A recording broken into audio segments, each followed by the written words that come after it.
everybody, welcome to this edition of the most colorful guide in Stockholm. Today we're going to be telling you the story of Gustav III and the star-crossed lovers. And this is one of my favorite stories of Gustav III and one of my favorite stories here at Drottningholm. I found this in an 1865 Swedish book that was a tourist guide for people back in the 1860s. Turns out that tourists have been coming here for over 200 years, which I think is pretty cool, and especially cool in this tourist guide, which is, that's over 150 years ago. The descriptions of the rooms in the palace, many of them are still the same after over 150 years, and also very detailed. It was a fantastic guide to find.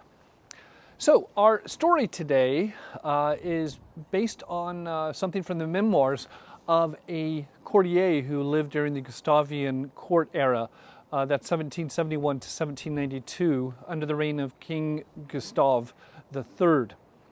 He's one of the characters in our story today, along with our protagonist, Lieutenant Oscar BRANDEL, a lieutenant in the Swedish army, known for his devotion to the king and his fidelity for the king.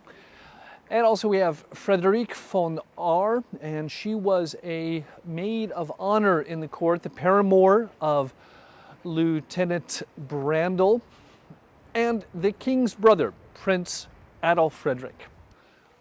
One evening in September 1770 something, probably early in the decade, there is a big party going on here, big house party going on at Drottningholm. King Gustav III is feting Louis August, who's going to be, in just a few years after this, the King of France, Louis XVI. There are pavilions and there's tournaments, jousting. It's a beautiful moonlit night. They say that the sun or the moon was shining as bright as the sun this evening, and it glittered off the surface of Lake Mälaren like diamonds. In our story, Lieutenant BRANDEL is walking down a chestnut-lined avenue just like this one that I'm standing on, and he sees two men coming. He recognizes pretty quickly from the build of one of them that it's the king. He was easy to recognize by his figure. He doesn't want to be caught eavesdropping, so he stays silent and he listens in on the conversation. The king is complaining about his brother. Word has gotten back to the king that Frederick Adolf is keeping company with a woman of ill repute, who was of course an actress. Actresses in this time were often prostitutes, and they were sexually available for men.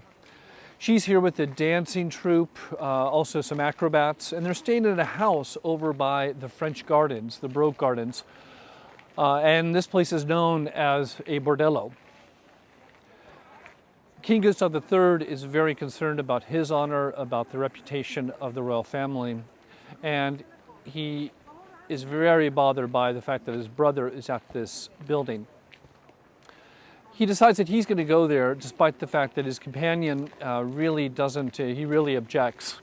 And Lieutenant BRANDEL thinks, I'm going to follow them and just ensure the safety of the king. He might run into problems and I can help out.